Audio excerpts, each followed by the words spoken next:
อ๋อครับเมื่อส่งน้องๆเจอสนใจเกี่ยวกับเลยลองคอมเนี่ยค่ะเนาะอันนี้ก็จะเป็นคลิปเกี่ยวกับไลน์ลงเนี่ยค่ะเนาะไลน์ติดตั้งโปรแกรมเนี่ยค่ะเนาะ KMB เนี่ยค่ะเนาะ KMB Player เนี่ยค่ะเนาะตัวเรียนเพลงความเนี่ยค่ะเนาะเรียนวิดีโอจะได้เนี่ยค่ะเนาะบางตัวมันก็จะมีอันนั้นก็จะเป็นคอมเพลเยอร์เนี่ยค่ะเนาะ GOM เนี่ยค่ะเนาะแล้วก็บางตัวจะเป็น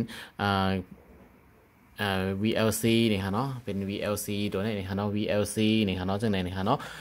ย้อนเปิดสั่งแลติดตั้ง3ตัวนี่ค่ะเนาะย้อนเปิดว่ามันเหมือนกันนี่ค่ะเนาะแต่มีพอนหลีมันอ่า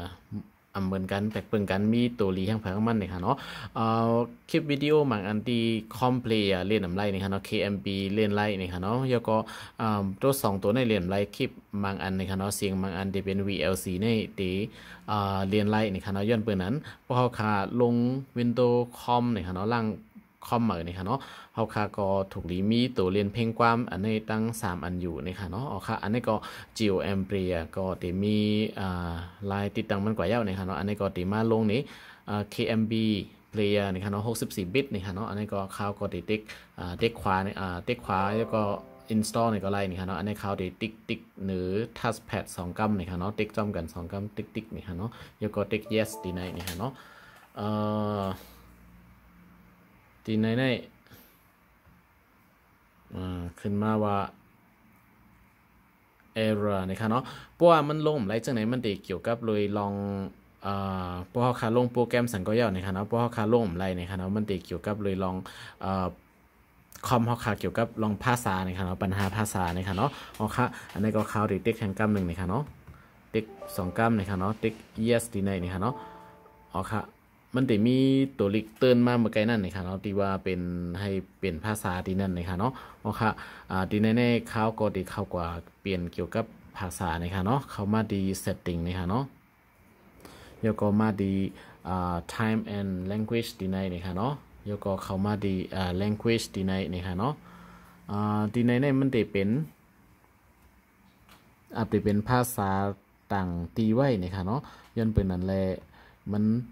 ฟอร์แมตมันไรนะคะเนาะตีในเขาตีมาด้วยปันดี text and regional format นะคะเนาะดีตั้งเหนือสุดๆในนะคะเนาะดีตั้งเหนือนะคะเนาะเพราะเขาลงโปรแกรมอีสังเสียมว่านะคะเนาะเขาคามีปัญหาเยอะก็มันขึ้นมาเขาลงจากนั้นนะคะเนาะดีนะคะเหมือนจังดีใน country or region นะคะเนาะดีในที่เป็นประเทศนะครับเป็นเมืองนะครับว่าเขาอยู่เมืองอะไรอยู่เมืองไทยก็ใส่เมืองไทยนะครับเนาะก็ก็ regional format ที่ในจะเป็น English US นะครับเนาะที่ recommended อันนี้นะครับเนาะมันตีอ่ำใจของเมืองไทยนะครับมันเป็นอังกฤษไว้นะครับเนาะย้อนเปิดนั้นมันมีปัญหานะครับเนาะเพราะเขาขาดเลือก region เมืองไทยนะครับเขาขาก็ดีใน format ดีในเขาขาก็ดีเลยเลือกเป็นเมืองไทยนะครับเนาะบางปอกมันตีมีลองเกี่ยวกับภาษานะครับเนาะอ๋อค่ะอันนี้ก็เขาตีเลือกไทยแลนด์ดีในนี่ค่ะเนาะโอเคเป็น Thailand ยก็ดีในcurrent format ดีในก็ภาษาก็จะเป็นThailand กว่านี่ค่ะเนาะยก็ติ๊กปิกลงกว่านี่ค่ะเนาะยก็มาติ๊กติดตั้ง KMB Player จำนี้นี่ค่ะเนาะโอเคยก็ติ๊ก yes นี่ค่ะเนาะ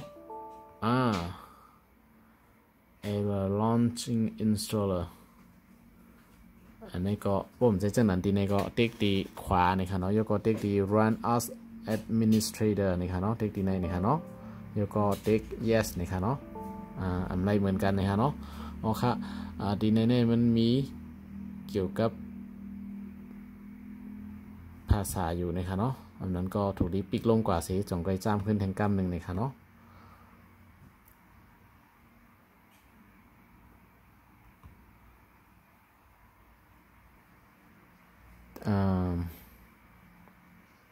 display กำค่ะเนาะทีนี้ก็ตั้งกว่ายาวนะคะเนาะ administrative language setting ทีนี้format นะคะเนาะ Thailand ก็ถูกยาวนะคะเนาะโอเคมาแก้ไขซึ่งหนังเมื่อกี้นั่นนะคะเนาะเขาก็ดีกว่าติดตั้งจำด้วยแทงกำหนึ่งนะคะเนาะโอเค KMB Bria นี่ค่ะเนาะติ๊ก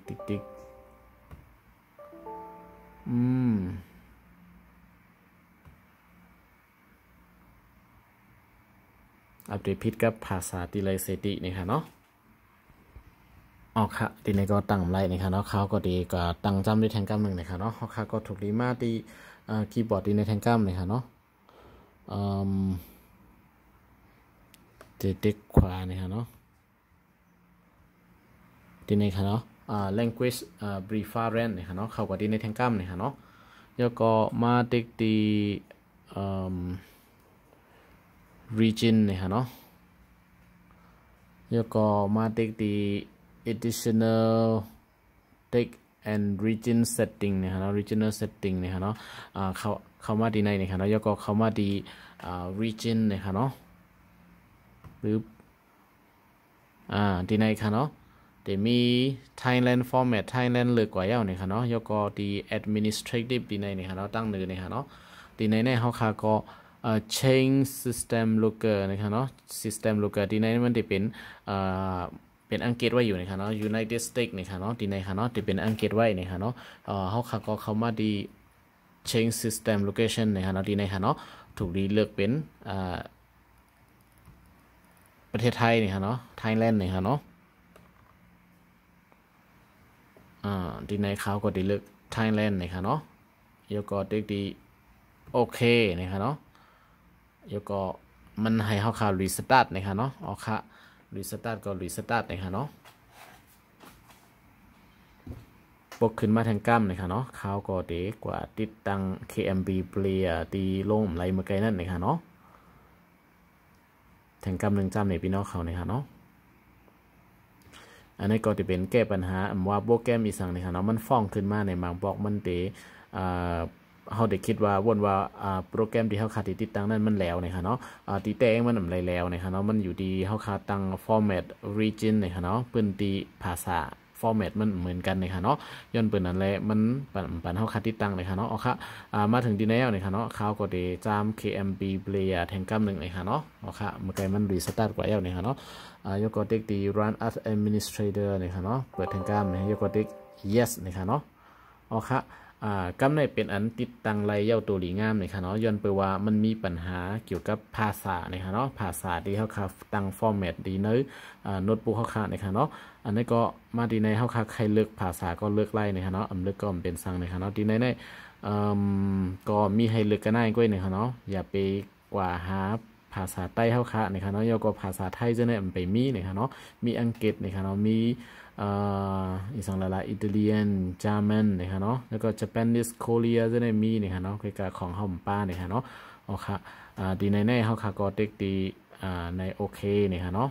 แล้วก็ติ๊ก next นะคะเนาะ agree นะคะเนาะแล้วก็ติ๊ก next ในแทงกัมนะคะเนาะแล้วก็ติ๊กดี install อันนี้ก็จะเป็นลายติดตั้ง KMB Player นะคะเนาะเพราะเขาค่ะมีปัญหาลองเกี่ยวกับฟอร์แมตภาษาเมื่อกี้นั่นนะคะเนาะเขาก็ติดตั้งให้ในกว่ากำเหลียวกล้วยนะคะเนาะยาก็ดีในเขาค่ะดีไลติดตั้งที่ I have read and accept the line system นะคะเนาะ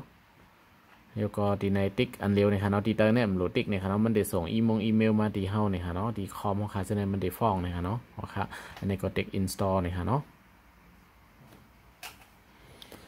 ค่ะอันนี้ก็เป็นอันเย้าตัวหลีงามนะคะเนาะ finish นะคะเนาะ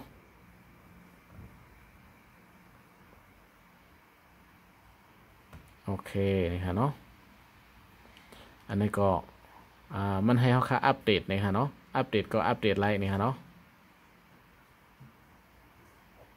อัปเดตก็ไลน์นะคะเนาะสังเกตแค่อัปเดตในก็ติ๊กอัปเดตกว่าดีในไลน์กำซื้อนะคะเนาะอ๋อค่ะอันนี้ก็เขาเตรียมอัปเดตแล้วนะคะเนาะ